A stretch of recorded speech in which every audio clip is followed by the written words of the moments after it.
ছাগলকান্দে আলোচিত সাদেক এগ্রোর খামার সহ বেশ কিছু অবৈধ স্থাপনা উচ্ছেদ করেছে উত্তর সিটি কর্পোরেশন। সাদেক এগ্রোর পক্ষে কয়েকজন দাবি করেন, খালের অবৈধ জায়গার ব্যাপারে তারা কিছুই জানতেন না। সিটি কর্পোরেশনের নির্বাহী ম্যাজিস্ট্রেট বলেন, আইন মেনে রামচন্দ্র খালের অবৈধ স্থাপনা উচ্ছেদ করা হয়েছে। আরো জানাচ্ছেন দীপন দেওয়ান। রামচন্দ্র খালের অবৈধ স্থাপনা উচ্ছেদের খবর পেয়ে বৃহস্পতিবার সকাল থেকেই টিনের ঘর, রিকশার গ্যারেজ সহ বিভিন্ন স্থাপনা সরিয়ে নিতে থাকে লোকজন। এ সময় তারা বলেন, ঘর ভাড়া ও বিদ্যুৎ বিল তাদের কাছ থেকে আদায় করত স্থানীয় আওয়ামী লীগ নেতারা। এইসব ভাই কথা কইছে আর ওই পাশের মুক্তাফা কথা কইছে। না, আওয়ামী লীগের মানে হারা কাগজ করে যা বিদ্যুৎ আলারা কাইটা দিত, আমরা হ্যাগো কাছে কয়ে রয়েছি, আমরা তো গরিব মানুষ, আমগো তো এখানে কাগজপত্র নাই গা, কিছু নাই গা।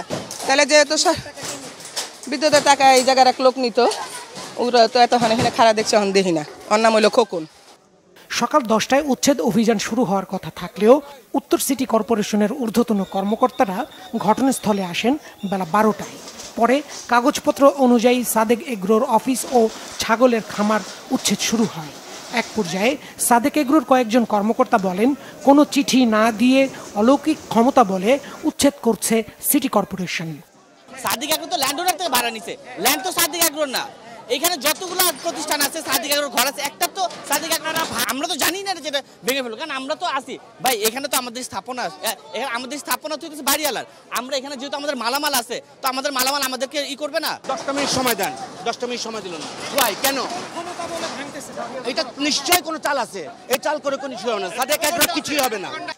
সাদেক এগ্রোর পেছনে থাকা রিকশা গ্যারেজ ও ঘর বুলডোজার দিয়ে দুমড়ে মুচড়ে দেয় উচ্ছেদ অভিযানে থাকা কর্মীরা।